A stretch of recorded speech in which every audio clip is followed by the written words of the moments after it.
Continúe en sintonía con la Palabra del Domingo, con el teólogo David Kapkin.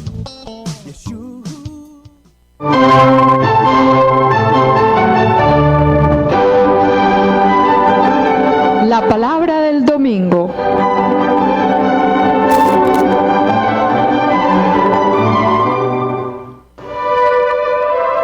A cargo de David Kapkin, servidor del Evangelio. Una lectura y explicación de los textos bíblicos de la liturgia católica dominical. Análisis literario y crítico al servicio de la comprensión de la palabra, de la interiorización existencial y de la actualización del mensaje para la hora presente.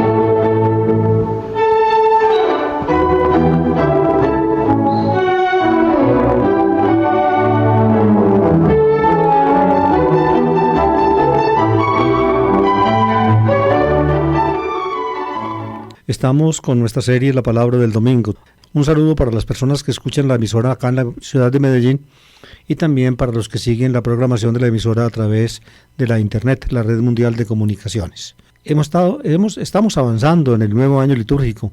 Ya pasó el ciclo de Navidad con el Adviento, la fiesta de Navidad, su prolongación en la Epifanía.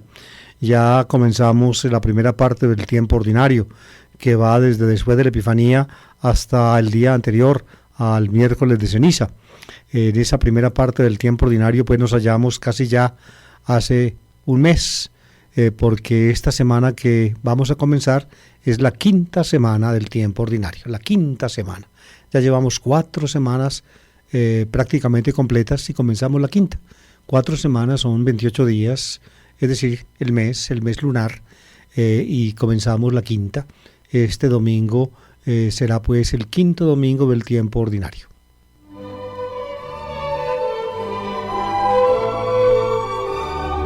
Para que haya más, o para que hubiera más variación en los textos bíblicos usados en la liturgia, tanto ferial, es decir, de los días de la semana, como dominical, el Vaticano II dispuso nuevos leccionarios. Entonces se hicieron leccionarios feriales, es decir, para los días de la semana, y también leccionarios dominicales para los domingos. En los leccionarios dominicales se hicieron 3 ciclos, el ciclo A, el ciclo B y el ciclo C, tan solo para algunas festividades o solemnidades muy importantes. Los textos dominicales permanecieron idénticos, por ejemplo, para la solemnidad de la Epifanía o para la Natividad del Señor o para, para Pentecostés. Pero en general, pues, también los textos dominicales cambiaron en 3 ciclos. En el ciclo A se prefiere el Evangelio de Mateo, en el ciclo B el Evangelio de Marcos y en el ciclo C el Evangelio de Lucas. Este año estamos en el ciclo C. El Evangelio de Juan, o cuarto Evangelio, tiene su vigencia sobre todo en el tiempo pascual, en algunos de los domingos, sobre todo en el tiempo pascual, y también en algunos, o desplaza algunos textos de Marcos sobre todo, pero también de Mateo y hasta de Lucas en los siglos correspondientes a ellos. Este año estamos en el ciclo C. Por tanto, estamos leyendo básicamente como lectura evangélica dominical un texto lucano. Este domingo nos toca un texto lucano. Es Lucas capítulo 5, es la vocación de los discípulos, de los primeros discípulos, que en el Evangelio de Lucas son Simón, Pedro, así se le llama, Simón Pedro, con nombre doble, y luego también los hijos de Zebedeo, Santiago y Juan. Extrañamente, el Evangelio de Lucas calla acerca de Andrés, el hermano de Simón Pedro, que en los textos paralelos de Marcos y Mateo figura junto con su hermano Simón como pareja de hermanos, Simón y Andrés. En el Evangelio de Lucas prácticamente Andrés es ignorado.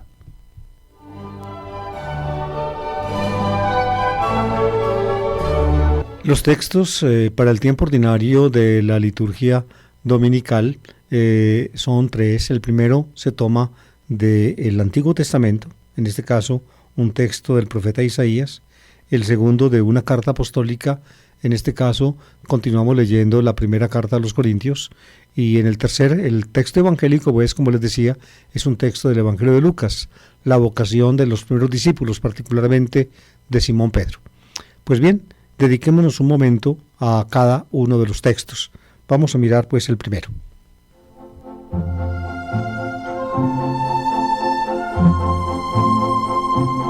Como el texto evangélico es la vocación, la llamada que Jesús le hace particularmente a Simón Pedro, entonces escogieron los liturgistas como primera lectura la llamada del profeta Isaías. Llamada. Generalmente los liturgistas que prepararon los leccionarios trataron de adecuar la primera lectura del Antiguo Testamento al texto evangélico. La adecuación pues está en el tema básico. En el Evangelio, la llamada de Simón Pedro, y en el texto bíblico del profeta Isaías, la llamada del profeta. El texto está del capítulo 6 del libro de Isaías, versículos 1 y 2, y luego 3 y 8. El libro de Isaías, amables oyentes, les he explicado varias veces, no solamente en este programa de la liturgia dominical, sino también, sobre todo, en Historia de la Biblia. El libro de Isaías es un libro sumamente complejo, tiene 66 capítulos y prácticamente se extiende en su formación desde la época de Isaías, donde seguramente pudieron recibir su forma algunos materiales que conservaron oráculos de Isaías a mediados del siglo VIII y en la segunda parte del siglo VIII, pero luego el libro de Isaías el libro de Isaías fue aumentando con el tiempo.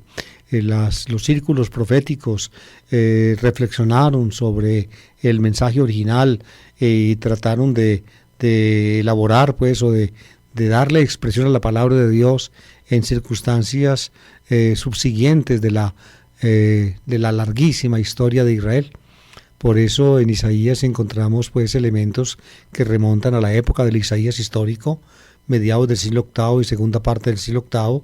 Luego particularmente hubo una redacción en la época del rey Josías, en el siglo VII, y luego el libro de Isaías sufrió un aditamento muy largo de un profeta anónimo cuyos oráculos fueron unidos al libro de Isaías, y se le llamó el segundo Isaías en la última parte del siglo VI. Y luego en el siglo V el segundo Isaías siguió siendo considerado, meditado, aumentado, en lo que se solía llamar antes el tercer Isaías. Hoy en día no se usa tanto esa denominación, sino más bien se habla de una continuación en la composición de Isaías. Y probablemente los últimos aditamentos al libro de Isaías provienen ya de una época reciente, relativamente reciente, quizá del siglo III o aún del siglo II, según opinan algunos. Sobre esto, pues hay discusión. En todo caso, el pedacito que hoy toca escuchar, la vocación de Isaías, es probablemente un texto del libro de Isaías en la primera redacción que hubo en la época del rey Josías, siglo VII, al menos así opinan algunos autores cuyas obras he tenido oportunidad de considerar. El texto es muy hermoso, realmente muy hermoso. Isaías es llamado por Dios como profeta. El texto dice así: el año de la muerte del rey Josías, vi al Señor sentado sobre un trono alto y excelso.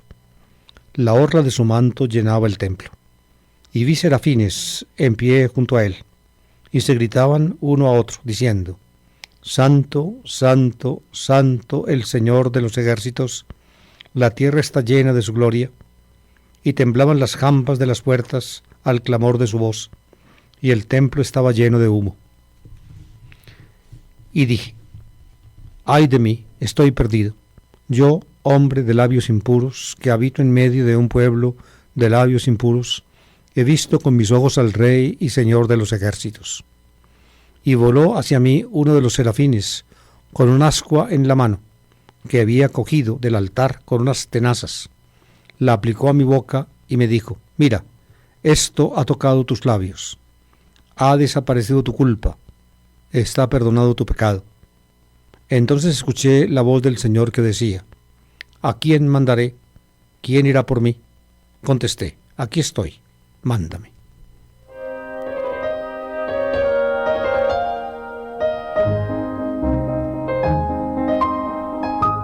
A Isaías, al Isaías histórico, le toca actuar en la época de 3 reyes de Judá, cuyo capital era Jerusalén. Osías es el primero. Isaías es llamado como profeta en el año de la muerte del rey Osías, cuando poco después entonces accede al trono Acaz, rey de Judá. En la época de Acaz, Isaías cumple la primera parte de su ministerio, pero luego de Acaz viene Ezequías, que es uno de los particularmente considerados reyes piadosos del judaísmo. Ezequías, hasta ahí pues se puede seguir, digamos, la huella histórica del Isaías histórico, es decir, de el llamado primer Isaías, empleando la terminología de la investigación crítica. La vocación de Isaías, por tanto, como profeta ocurre en el año de la muerte del rey Osías. Isaías está en el templo. El texto supone, evidentemente, conocimiento preciso del templo de Jerusalén, de la parte interior.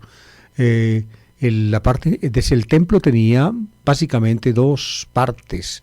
La parte techada era el santuario. Onaos lo llaman, creo yo, si mal no recuerdo, los textos del Nuevo Testamento. Pero además de la parte techada, estaba un gran patio, el patio anterior a la parte techada. Allí se reunía el pueblo, tenía diferentes compartimientos para los varones, para las mujeres, aún para los no judíos, al menos en la época de Jesús así era. En todo caso, dentro de la parte techada, la parte última era el compartimiento más santo, el santo de los santos, llamado también Devir, que estaba separado del resto del santuario por una cortina, y delante de la cortina estaba un altar, el altar del incienso. En la parte exterior, es decir, fuera del recinto techado, había otro altar, el altar de los sacrificios, a un lado el mar de bronce que llamaban, que era un gran recipiente donde echaban agua para limpiar las víctimas, en fin. Pero dentro del templo pues estaba el altar del incienso, y a un lado la mesa donde se ponían panes, los panes de la presentación, los panes que se presentaban al Señor, y al otro lado la menorá, si mal no recuerdo se llama en hebreo, el famoso candelabro de los 7 brazos. Todo eso antes de la cortina que velaba pues la entrada al Devir. En el Devir, el santo de los santos, estaba el arca de la alianza. Era un lugar oscuro, la luz no entraba allá. En el ritual judío de la expiación, solamente el sumo sacerdote podía una vez al año descorrer la cortina y con la sangre de las víctimas llegar hasta el arca de la alianza y derramar sangre sobre el propiciatorio, que era una placa de oro sobre el arca, en expiación de los pecados tanto de él como también de todo el pueblo. Pues bien, a Isaías le fue dado acceso al santuario, que prácticamente estaba reservado a los sacerdotes, y tiene en el santuario, es decir, en la parte techada del templo, tiene una visión maravillosa. Ve, evidentemente en conexión con el arca de la alianza, ve el trono alto y excelso del Señor. El arca de la alianza era considerada como el trono del Señor, es decir, de Adonai o Yahvé, como decimos nosotros, Jehová, que dicen los evangélicos, que invisible es el Rey de Israel. El arca es su trono. El profeta pues ve el trono alto y excelso de Dios. El trono alto y excelso de Dios. Sobre el trono estaban los querubines. En su visión no ve Isaías los querubines, sino otras figuras aladas, los serafines que rodean el arca, con los 3 pares de alas que le sirven, unas para elevarse o volar, otras para cubrir sus partes pudendas. En fin, están allí. Isaías tiene pues, podríamos decirlo así, en éxtasis la visión, se llena el templo de humo, como está allí el altar del incienso. El humo viene, evidentemente, era una experiencia que se podía tener en el templo cuando el sacerdote tomaba del altar o ponía en el altar del incienso las brasas encendidas y luego derramaba incienso, es decir, esa resina aromática sobre las brasas encendidas, y entonces se elevaba la columna de humo que llenaba todo el santuario, el santo, pero no penetraba hasta el santo de los santos porque estaba la cortina de por medio. Pero en la visión de Isaías se supone que la cortina está descorrida, porque Isaías ve al Señor, dice literalmente, ve al Señor sentado, ve al Señor. Es decir, ver al Señor es inusitado en el judaísmo. Ver al Señor, rara vez se dice eso. A Dios no se le ve, pero Isaías en su visión lo ve al Señor. Como también, por ejemplo, se dice en la Biblia que cuando Moisés y los ancianos de Israel subieron al monte Sinaí, vieron al Dios de Israel. Pero luego, cuando se va a describir lo que vieron, entonces la reticencia reina, y entonces lo que ven es el cielo azul, como un topacio, como un zafiro. ¿Ven? Así discretamente, pues, se dice y no se dice que el Señor se ve. Se dice y no se dice que el Señor se ve, pero lo que se ve entonces es más bien como el azul del cielo, que refulge como una piedra preciosa. Así el texto de Éxodo capítulo 24. Aquí pues Isaías está pues frente al Señor y lo ve. Lo que se va a contar es cómo Isaías va a ser enviado. Pero Isaías es un ser humano impuro. Cuando ve al Señor y escucha el canto de los serafines, santo, santo, Kadosh, Kadosh, Kadosh, el Señor de los ejércitos, Yahvé Sebaot, la tierra está llena de tu gloria. Cuando escucha pues el canto de los serafines, Isaías se conturba, prácticamente todo el recinto retiembla. Isaías está allí frente al Señor. Yo dije, ay de mí, estoy perdido. Yo, hombre de labios impuros, que habito en medio de un pueblo de labios impuros, he visto con mis ojos al Señor, al Rey y Señor de los ejércitos. Fíjese, habla de sus labios impuros. Es decir, ya lo que se va a narrar es que Isaías ha de ser la boca de Dios, los labios de Dios para hablar al pueblo. Pero por eso se dice, habla de labios impuros, en medio de un pueblo de labios impuros, pero con sus ojos ha visto al Señor, al Rey, al Santo de Israel, lo ha visto. Y entonces viene la purificación de Isaías. Y voló hacia mí uno de los serafines con un ascua en la mano. ¿Un ascua tomada de dónde? Pues del altar del incienso. Isaías está en el recinto que tenía en su extremo el altar del incienso. Voló hacia mí con un ascua en la mano que había cogido del altar con unas tenazas. Precisamente los sacerdotes usaban las tenazas para poner las ascuas encendidas en el altar del incienso, sobre el cual luego derramaban la resina aromática. Tocó, lo aplicó, el ascua encendida a mis labios y me dijo, mira, esto ha tocado tus labios, ha desaparecido tu culpa, está perdonado tu pecado. La purificación. Isaías pues es purificado, su lengua es purificada. ¿Para qué? Para que pueda convertirse en boca de Dios. Entonces escuché la voz del Señor que decía, ¿a quién mandaré? ¿Quién irá por mí? Contesté, aquí estoy, mándame. Ya ha sido purificado. Tiene ya una boca pura para anunciar lo que Dios le mande. Y eso es lo que va a hacer. ¿A quién mandaré? Mándame a mí. Y Dios entonces lo envió.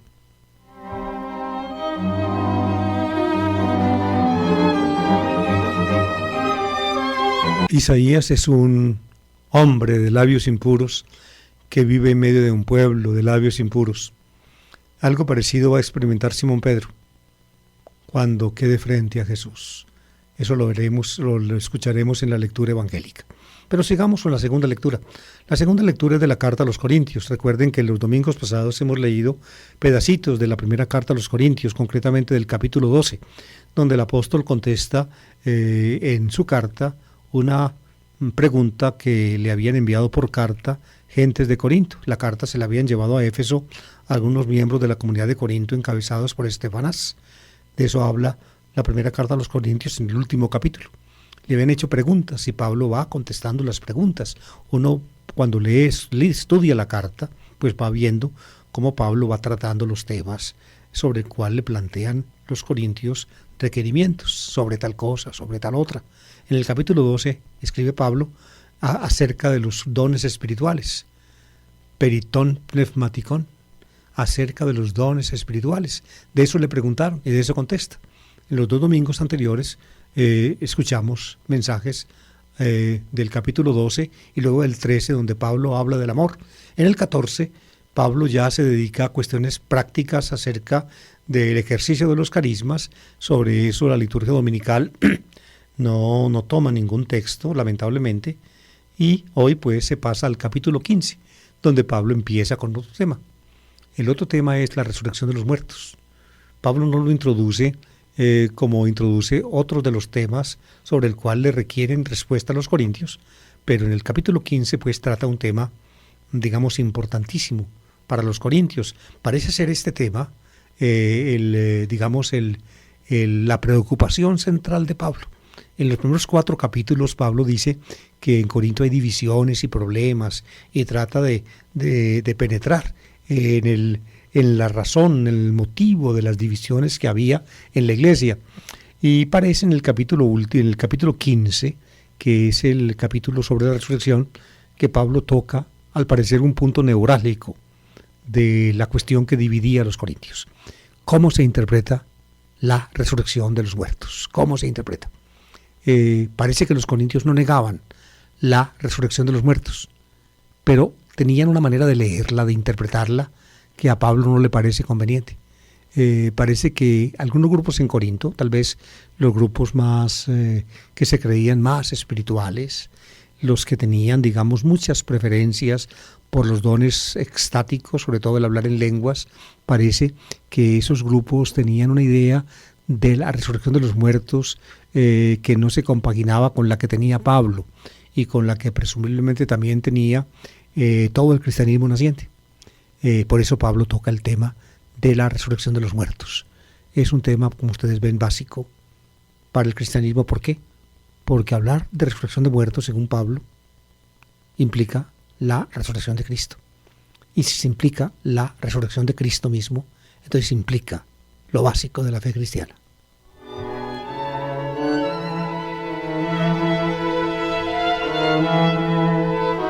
Primera Corintios 15, 1-11. Hermanos, os recuerdo el evangelio que os prediqué y que vosotros aceptasteis y en el que estáis fundados y que os está salvando si es que lo conserváis tal como os lo proclamé.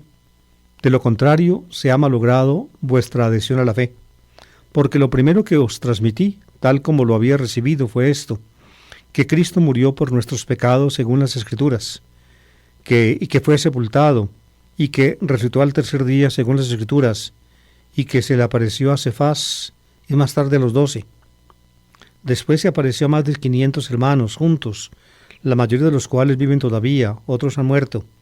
Después se le apareció a Santiago, y después a todos los apóstoles. Por último, como a un aborto, se me apareció también a mí. Porque yo soy el menor de los apóstoles, y no soy digno de llamarme apóstol, porque perseguí la iglesia de Dios. Pero por la gracia de Dios soy lo que soy, y su gracia no se ha frustrado en mí. Antes bien, he trabajado más que todos ellos, aunque no he sido yo, sino la gracia de Dios conmigo.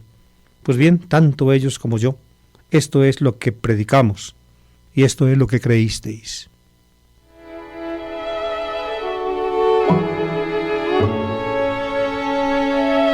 Recuerden que el problema de Corinto, como les expliqué, era que algunos corintios no interpretaban correctamente la resurrección de los muertos.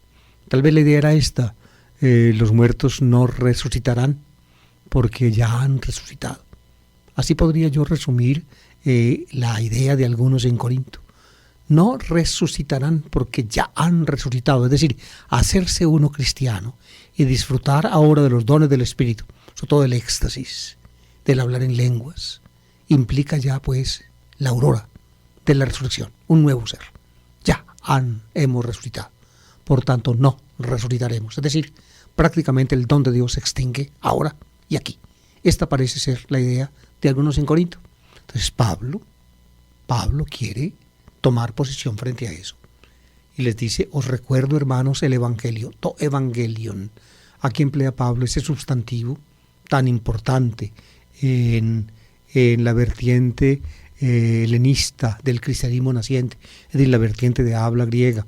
En Antioquía era usado, el evangelio de Marcos lo usa repetidamente, también lo conoce Mateo, Pablo lo usa profusamente, es el nombre por antonomasia del mensaje cristiano, to evangelion, la buena noticia. Os recuerdo, hermanos, el evangelio que os prediqué, emplea el verbo kerisin, que significa predicar, lo emplea también Marcos. En fin, es vocabulario básico de la vertiente helenista del cristianismo, y que vosotros aceptasteis. El verbo aceptar, lambanin, lavinen, en auristo, es también verbo básico de esa terminología, en el que estáis fundados, es decir, la predicación del evangelio que hizo Pablo y que ellos aceptaron los funda y los salva también. Para ellos es causa de salvación si es que lo aceptan, dice Pablo, tini logo, es decir, en el tenor tal cual él lo anunció. Oigan pues, hay que aceptar el evangelio tini logo. Eso significa en griego en el tenor tal cual. Por tanto, el evangelio recibe formulaciones en palabras, y esas palabras son normativas, no se pueden cambiar. Aquí estamos pues frente a lo que podríamos llamar, según Pablo, la tradición, digámoslo así, invariable de la Iglesia. Las formulaciones tales cuales, como el evangelio se predicó, deben ser conservadas. Fíjense, aquí estamos frente a lo que podríamos llamar la tradición apostólica básica del cristianismo, básica, absolutamente básica. No hay que evidentemente confundir esta tradición básica del cristianismo con otras tantas tradiciones que a lo largo de 20 siglos se nos han ido pegando. Por ejemplo, que se prendan 2 velas en las misas cantadas y solamente a cada lado del altar, y que solamente una en la misa rezada, y que se use todo ese tipo de cosas. Toda la ritualización que se fue generando a lo largo de los siglos.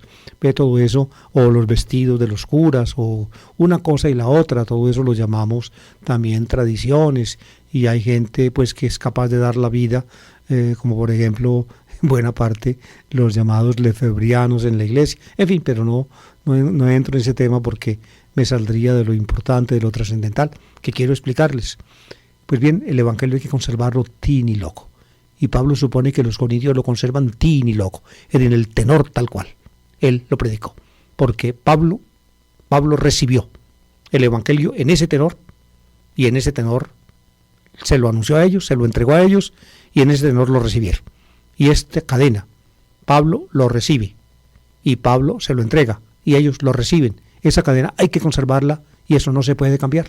Y entonces por eso Pablo hace aquí una cita que es de los textos más importantes de todo el Nuevo Testamento.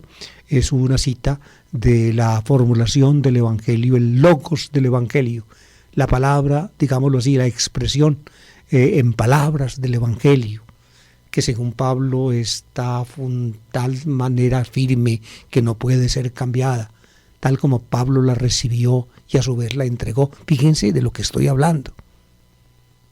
Estamos para lo que un autor cristiano de la década de los años 50 era absolutamente normativo e ineludible. ¿Ven? Pablo usa entonces 4 frases que resumen el Evangelio. Primera frase, que Cristo murió por nuestros pecados según las Escrituras. Segunda frase, y que fue sepultado. Tercera frase, y que fue resucitado al tercer día según las Escrituras. Y cuarta frase, que se le apareció a Cefas más tarde a los 12. Ahí están las 4 frases normativas del Evangelio. Ese es el logos del Evangelio, ineludible, inmodificable. Aquí están las 4 frases que cita Pablo. Estamos pues frente a lo básico y fundamental cristiano.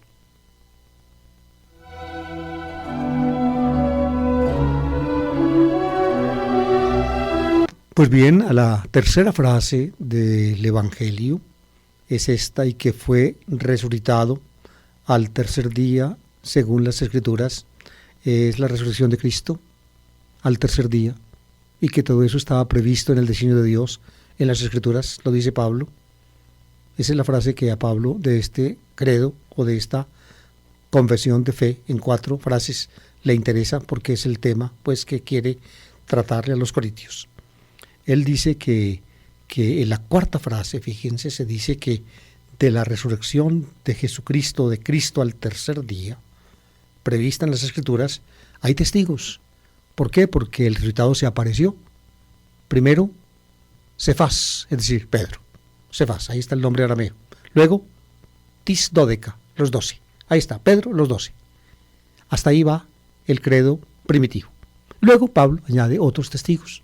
Más de 500 hermanos, también Santiago, el llamado hermano del Señor, también todos los apóstoles, y finalmente él, Pablo, como un aborto.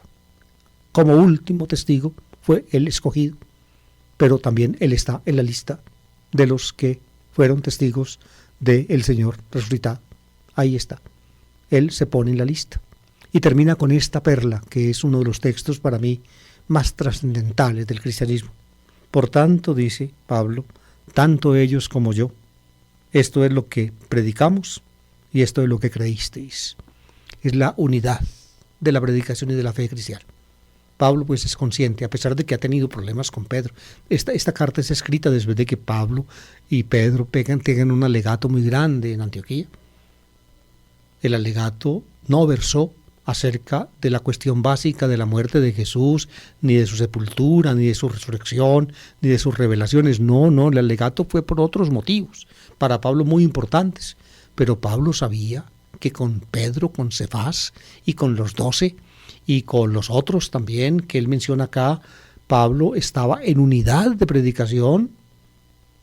Pablo estaba convencido de que lo que él predicaba y lo que ellos predicaban era lo mismo, y por tanto que todos los cristianos, tanto aquellos que habían llegado a la fe por la predicación de Pedro y los 12, como por la predicación de él, de Pablo, todos habían recibido el mismo mensaje. Por eso termina con esta frase: así pues, tanto ellos como yo, utos ekerixamin, así predicamos, que utos epistefsate, y así habéis creído. La predicación y la fe son, por tanto, unitarias en el cristianismo, unitarias. Eso no cambia en su base fundamental.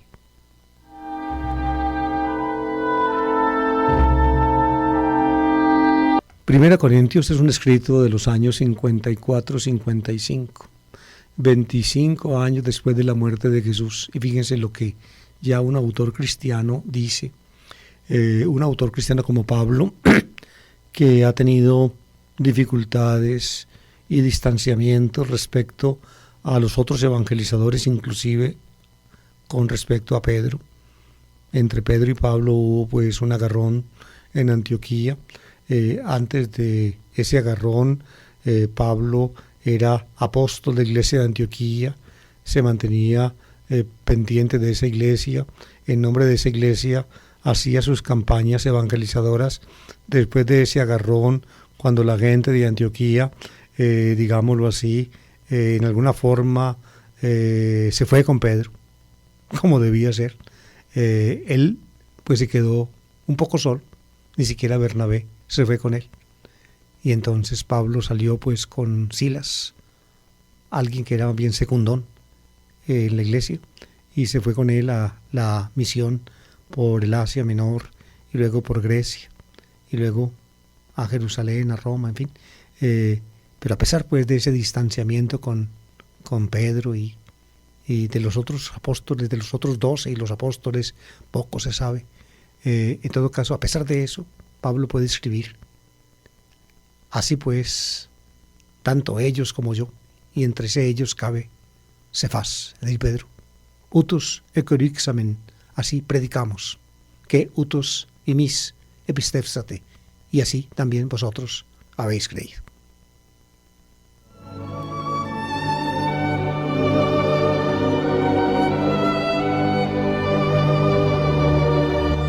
Y llegamos al texto del Evangelio, es Lucas capítulo 5, versículos 1 a 11.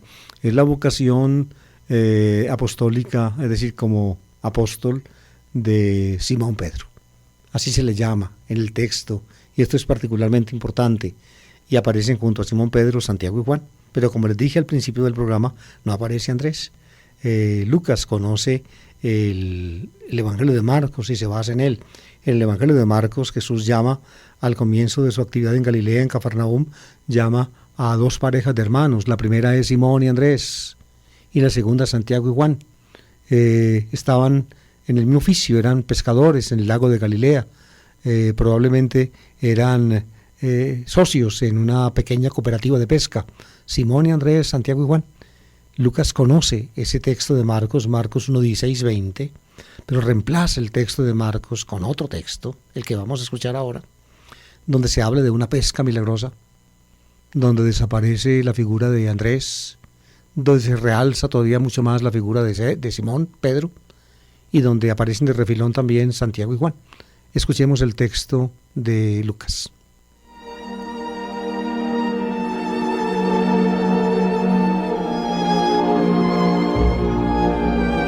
Yo pienso, amables oyentes, que la forma como Lucas introduce su historia, Lucas 5, 1 y siguientes, revela conocimiento y uso de detalles que están en Marcos.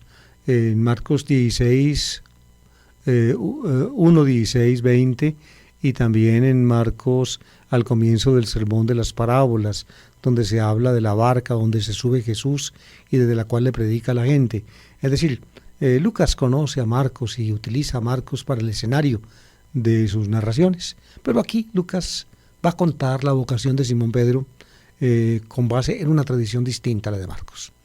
Y paradójicamente, queridos oyentes, esta tradición distinta de la de Marcos está emparentada, pero bien emparentada, con la tradición que está en Juan capítulo 21. El capítulo 21 de Juan es una pesca milagrosa que se realiza en una aparición, la tercera, según el Evangelio de Juan, de Jesús a sus discípulos después de la resurrección. De modo que en la pesca milagrosa, en el cuarto Evangelio, en el apéndice del cuarto Evangelio, porque ese texto no pertenece a Juan 1.20, sino que fue ulteriormente añadido, Juan 21, un redactor ulterior le añade a Juan 1.20 un texto más, y de esa manera lo completa y le da al cuarto evangelio, le da una redondeada que en alguna forma pues hace que el cuarto evangelio tenga una consideración por Simón Pedro un poco mayor que la que tiene en los primeros 20 capítulos. Ustedes ven que estoy aquí tocando problemas exegéticos de primer orden, no los puedo explicar todos acá, pero personas que estén un poco enteradas de este tipo de temas, pues me podrán entender mejor. En todo caso, tengan en cuenta esto.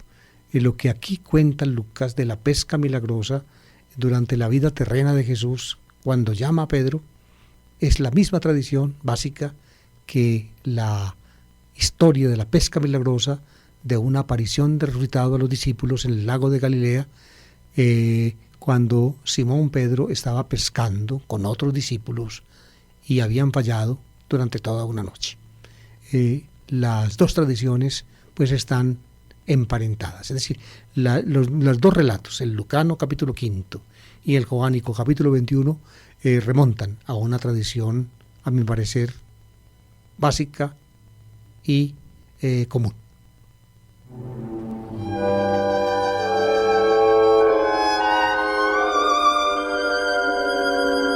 El texto lucano dice así: en aquel tiempo la gente se agolpaba alrededor de Jesús para oír la palabra de Dios, estando él a orillas del lago de Genesaret, y vi dos barcas que estaban junto a la orilla.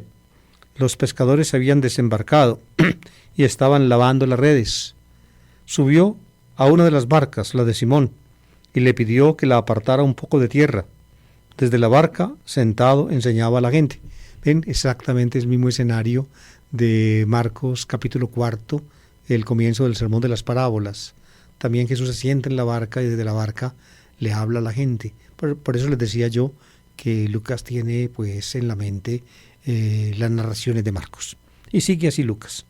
Cuando acabó de hablar, dijo a Simón: rema mar adentro y echad las redes para pescar. Noten aquí el doble imperativo. Rema en singular, rema tú, es decir, Simón. Y echad las redes para pescar, echad en plural. Se ve que con Simón había otros. Más adelante van a ser mencionados. Para remar, probablemente uno bastaba, Simón, para que aparte la barca que estaba como medio anclada sobre la orilla, para que la parte y la vaya llevando adentro en el lago. En cambio, para pescar, Simón no podía solo. Para echar las redes necesitaba la ayuda de otros, porque las redes pues tenían que ser cogidas desde los extremos. Y es evidente que una misma persona no puede coger un extremo y otro, porque si coge un extremo y otro, la red queda doblada y no se expande. Por eso el doble imperativo es preciso. Rema mar adentro, tú, Simón, y echad las redes para pescar. Tú, Simón, y los compañeros también. Y dice, y sigue así. Simón contestó: Maestro, nos hemos pasado la noche bregando y no hemos cogido nada, pero por tu palabra echaré las redes. Es una experiencia parecida a la que le comentan los discípulos a Jesús, sin reconocerlo todavía, que estaba en la orilla. Cuando Él les habla, le dicen algo parecido. Los discípulos es cuando el resucitado pues les concede una pesca milagrosa. Aquí va a ocurrir algo parecido. Maestro, nos hemos pasado la noche bregando y no hemos cogido nada, pero por tu palabra echaré las redes, porque tú lo dices. Porque tú lo dices, echaré las redes. Y puestos a la obra en plural, porque para echar las redes necesitaban varios, puestos a la obra hicieron una redada de peces tan grande que reventaba la red. Cogieron muchos peces.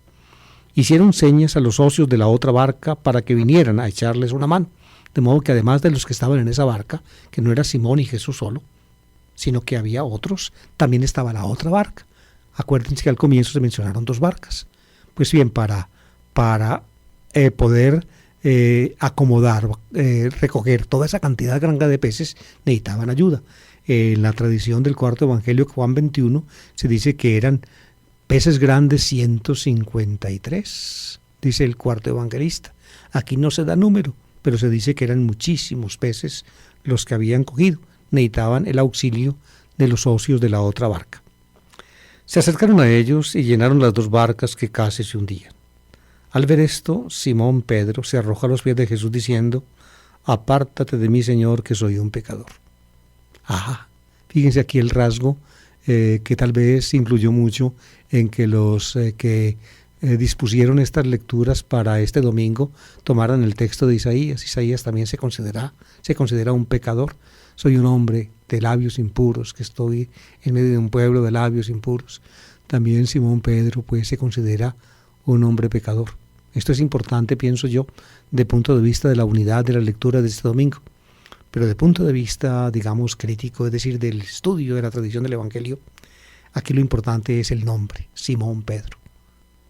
Fíjense, rara vez se le llama al discípulo con el doble nombre, Simón Pedro. En este texto se le llama Simón Pedro, y también en Juan 21, en el texto de la pesca milagrosa, digamos, propiciada por el resucitado, se le llama Juan 21. Se le llama Simón Pedro. Para mí este es un argumento básico que indica la unidad de la tradición de la pesca milagrosa en la versión lucana durante la vida terrena de Jesús y en la versión posjoánica como aparición del resucitado. Simón Pedro, el doble nombre, Simón Pedro.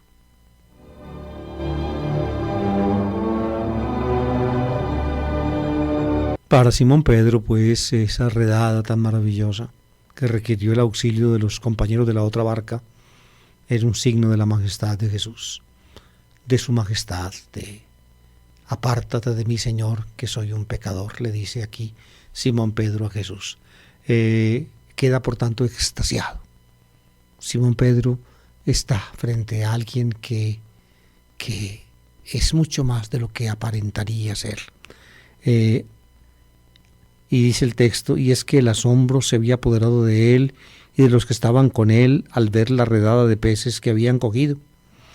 Y aquí es donde son mencionados los otros dos, y lo mismo les pasaba a Santiago y Juan, hijos de Zebedeo, que eran compañeros de Simón. Simón Pedro conoce perfectamente a Santiago y Juan, que en Marcos 1, 16, 20 eran la otra pareja de hermanos que junto con Simón y Andrés fueron llamados por Jesús. Y también los hijos de Zebedeo, sin el nombre, Santiago y Juan, aparecen en Juan 21, en el episodio de la pesca milagrosa como aparición del resucitado. Estamos pues frente a una tradición evidentemente común a ambos textos. Lucas 5, Juan 21.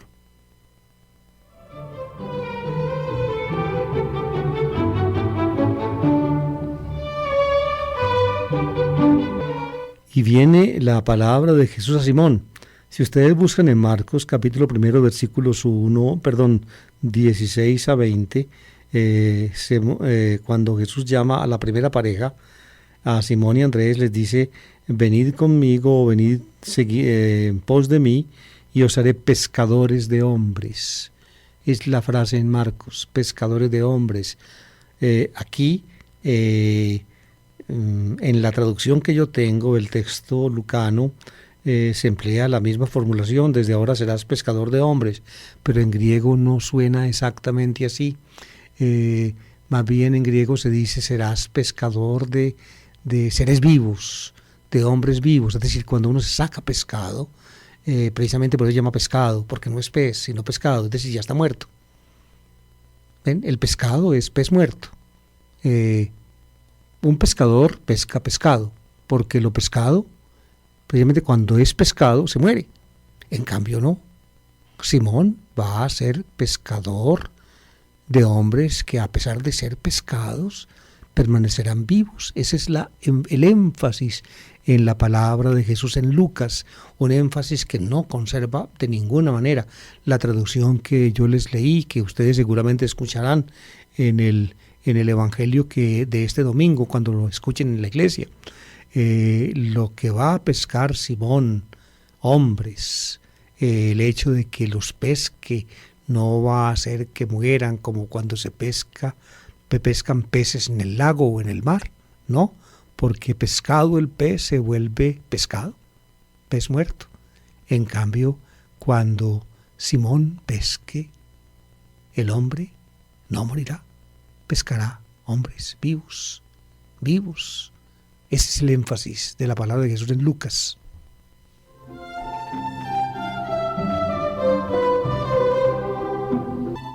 Es evidente que la composición o la composición lucana, digámoslo así, el hecho de que este texto se ponga o reemplace el simple relato o el doble relato de vocación de las dos parejas de hermanos en Marcos 1, 16, 20, y se introduzca en el contexto, en el escenario de una pesca milagrosa, es muy sugestivo.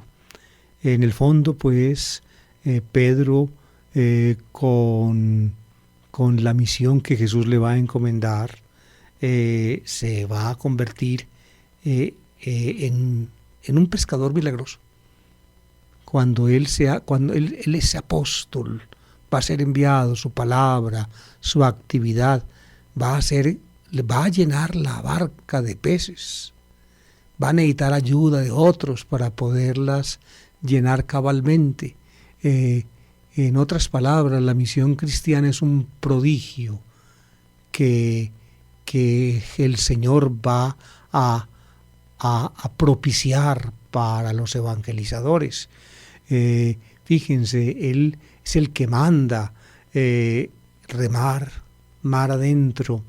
Pedro dice, o Simón dice: porque tú lo dices, echaré la red, pero no hemos cogido nada, hemos bregado y bregado, pero porque tú lo dices, es decir, porque el Señor lo dice, por eso echan las redes, es decir, lanzan el Evangelio, lanzan la palabra, llenan de peces las dos barcas. Simón no alcanza solo. Simón tiene que ser ayudado. La pesca es milagrosa, es maravillosa, es la misión cristiana, amables oyentes. La pesca milagrosa es una imagen de la misión maravillosa cristiana desde los comienzos.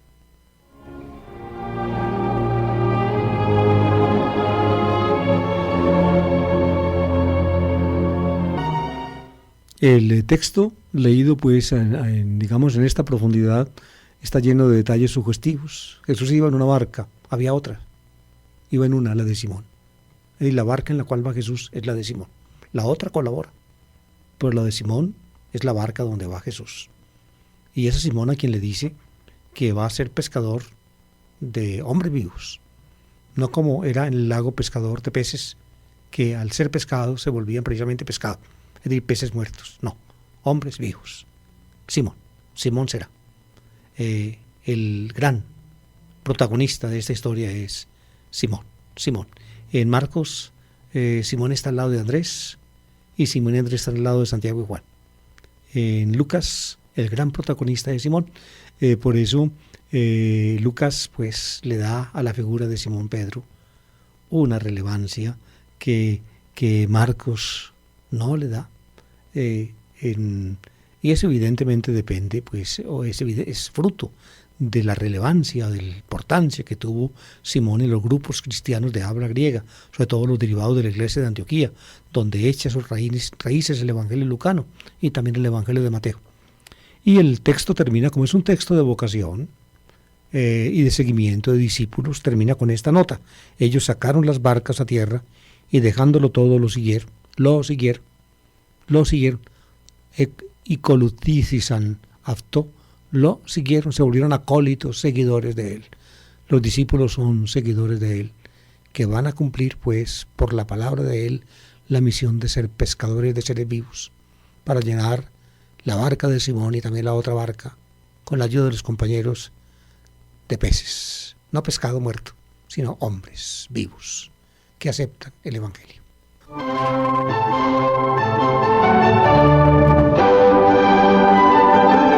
La palabra del domingo.